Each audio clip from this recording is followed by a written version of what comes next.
আসসালামু আলাইকুম। আমি ইঞ্জিনিয়ার মোহাম্মদ তৌহিদুল ইসলাম। আমি আপনাদের মাঝে আজকে মিগ ওয়েল্ডিং কাকে বলে, মিগ ওয়েল্ডিং কোথায় ব্যবহার করা হয়, মিগ ওয়েল্ডিং এর প্রক্রিয়া মানে মিগ ওয়েল্ডিংটা কিভাবে কাজ করে সেটি নিয়ে বিস্তারিত আলোচনা করব। তাহলে চলুন কথা না বাড়িয়ে আমরা মূল ভিডিওতে চলে যাই। মিগ ওয়েল্ডিং কাকে বলে? আশা করি আপনারা যদি আমার এই ভিডিওটি শেষ পর্যন্ত দেখতে পারেন বা দেখেন, তাহলে মিগ ওয়েল্ডিং নিয়ে আপনাদের আর কোনো কোশ্চেন থাকবে না, বা মিগ ওয়েল্ডিং নিয়ে আপনাদের একটা বেসিক ধারণা চলে আসবে। তাহলে মিগ ওয়েল্ডিং কাকে বলে দেখে নেই। মিগের অর্থ হলো metal inert gas. Arc welding প্রক্রিয়ায় আর্গন, হিলিয়াম, নিয়ন ইত্যাদি নিষ্ক্রিয় গ্যাসের অবিরাম প্রবাহের ছত্রছায়ায় একটি ক্ষয়িষ্ণু মেটাল ইলেকট্রোড ব্যবহার করে যে ওয়েল্ডিং করা হয় তাকে মিগ ওয়েল্ডিং বলে।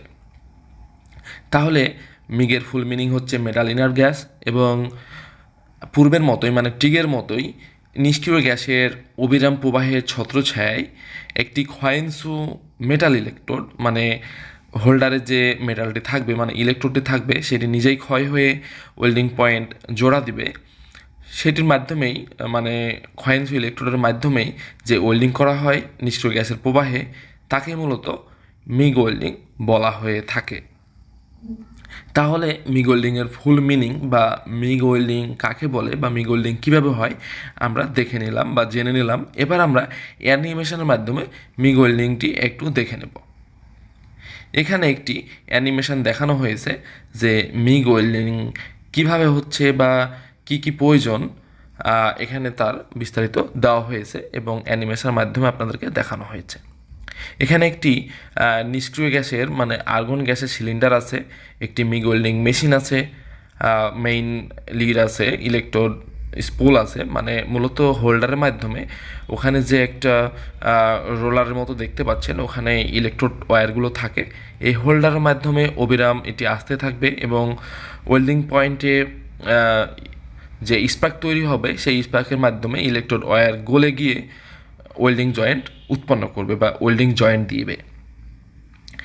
আর এই ইলেকট্রোডটি ওয়েল্ডিং ওয়্যার যে স্পুল আছে সেখানে অবিরাম ঘুরতে থাকবে এবং ওয়েল্ডিং গানের মাধ্যমে এটি আসতে থাকবে এবং বাকিটি টিগ ওয়েল্ডিংয়ের মতোই।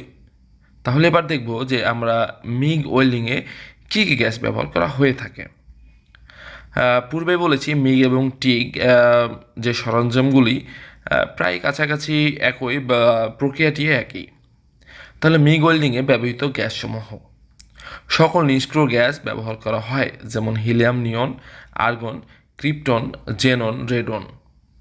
তাহলে টিগ ওয়েল্ডিংয়েও যেমন সকল নিষ্ক্রিয় গ্যাস ব্যবহার করা হয়েছে বা ব্যবহার করা যেত, ঠিক একই মিগ ওয়েল্ডিংয়েও আমরা সকল ধরনের নিষ্ক্রিয় গ্যাস ব্যবহার করতে পারবো।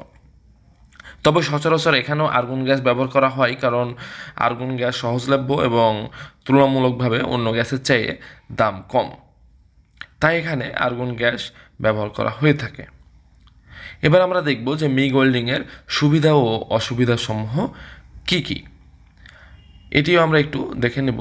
প্রথমে দেখব আমরা সুবিধাসমূহ কী কী। মিগ ওয়েল্ডিং প্রক্রিয়া টিগ ওয়েল্ডিং বা অন্যান্য ওয়েল্ডিং প্রক্রিয়ার চেয়ে অধিক দ্রুততর। গভীর অনুপ্রবেশ বিশিষ্ট ওয়েল্ডিং জোড়া পাওয়া যায়।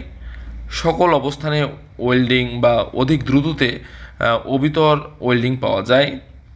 পাতলা ও পুরুত্ব উভয় প্রকার কার্যবস্তুকে সফলভাবে ওয়েল্ডিং করা যায়। সহজেই যান্ত্রিকভাবে পরিচালনা করা যায়।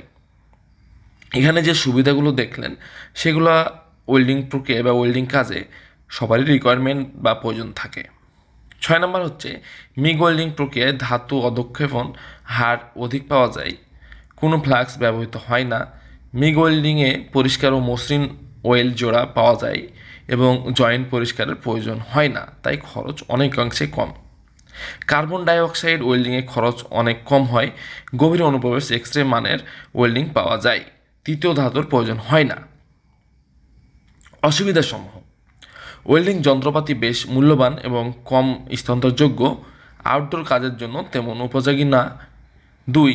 টিগ ওয়েল্ডিংয়ের তুলনায় মিগ ওয়েল্ডিং পদ্ধতি অনেকটা জটিল এবং মেকানিজমের নিয়ন্ত্রণও অনেকটা জটিল। তাহলে এখানে বোঝা যাচ্ছে যে মিগ ওয়েল্ডিং মেশিন বলেন বা ওয়েল্ডিং প্রক্রিয়াগুলো বা মেকানিজমগুলো বলেন একটু কঠিন বা হেভি। মিগ ওয়েল্ডিং কোথায় কোথায় ব্যবহার করা হয়? মিগ ওয়েল্ডিংয়ের ব্যবহার উড়োজাহাজ, মোটর গাড়ি, প্রেসার ভেসেল এবং জাহাজ নির্মাণ কারখানাগুলি এই পদ্ধতি সফলভাবে ব্যবহৃত হয়ে আসছে। রেফ্রিজারেটরের অংশসমূহ তৈরিতে টুল স্টিল ও ডাই ওয়েল্ডিংয়ে কার্বন, সিলিকন ও নিম্ন carbon still, stainless steel, aluminium, magnesium, copper, nickel এবং এদের সংকর টাইটেনিয়াম ইত্যাদিতে ব্যবহার হয়ে থাকে। তাহলে দেখতে পাচ্ছেন যে মিগ ওয়েল্ডিংটা মূলত অনেক ক্রিটিক্যাল যে জায়গাগুলো বা যে মেটালগুলো সহজে ওয়েল্ডিং হতে চায় না সেগুলো এই মিগ ওয়েল্ডিংয়ের মাধ্যমে জোড়া দেওয়া হয়, কারণ এখানে যে ইলেকট্রোডটি ব্যবহার করা হয় সেটি নিজেই গলে এই ওয়েল্ডিং জোড়াটি সম্পূর্ণ করে থাকে।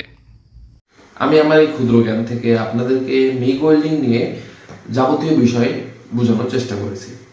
যদি আরো কোনো কোশ্চেন থেকে থাকে তাহলে অবশ্যই আপনারা কমেন্টস করতে ভুলবেন না।